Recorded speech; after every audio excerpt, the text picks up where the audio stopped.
My name is Clinton Miguel and I'm currently teaching at St. Vincent of Cabiawan Integrated School. I am handling grade 7 and grade 9 students and I'm teaching MAPE.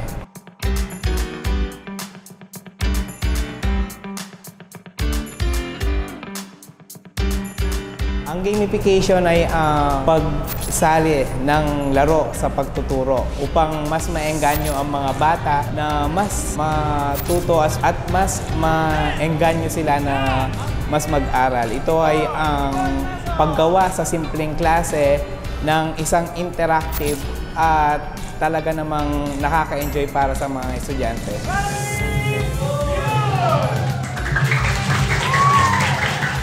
Ako ay nagsimulang magturo, ginagamit ko na ang gamification dahil nga nakikita ko yung potential niya na mapahaba yung attention span ng mga student ko. At every time na ginagamit ko yung gamification ay talaga naman nakikita ko sa mga estudyante ko na active sila sa aking klase.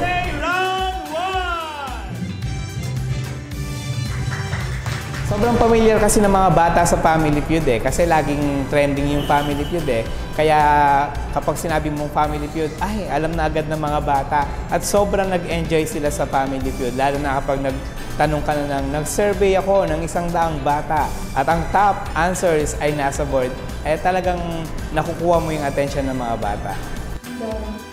Survey says, Mindoro is our top answer! Sobrang effective ng paggamit ng Family Feud dahil talagang nakukuha ko yung attention ng mga bata. At the same time, yung mga scores po nila talagang nag-i-improve.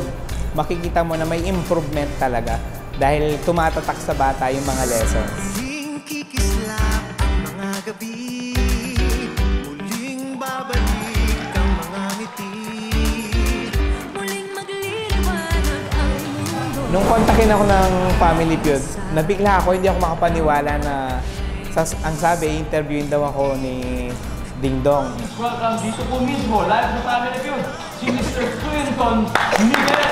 Sabi ko, nag-go na agad ako kasi Ding Dong Dantes yan. At the same time, Family Feud dyan, laging trending.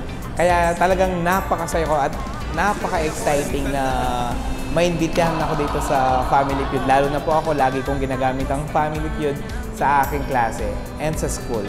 Bakit naging bahagi kayo ng Family Feud? Dahil klase nyo ang Family Feud. Meron din kami gustong ibahagi sa inyo ngayong Pasko. Kaya ang gusto namin ay maging best Christmas ever din po ito para sa mga katulad din yung guro. Yes, sir! Maraming salamat.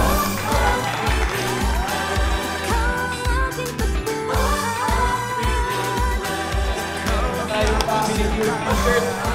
Ito po, Family Feud t-shirt na pwede nyo i-raffle. Actually, hindi ko talaga in-expect na may pa-gift pala si Sir Ding Dong. Kaya sobrang nakaka-surprise. Napaaga yung Noche Buena, pang Noche Buena ko. And sobrang saya na may pa-surprise si Sir Dong. Sa aking mga student, patuloy lang kayo mag-aaral na maayos. Asahan nyo, lagi tayo magpa-Family Feud sa classroom!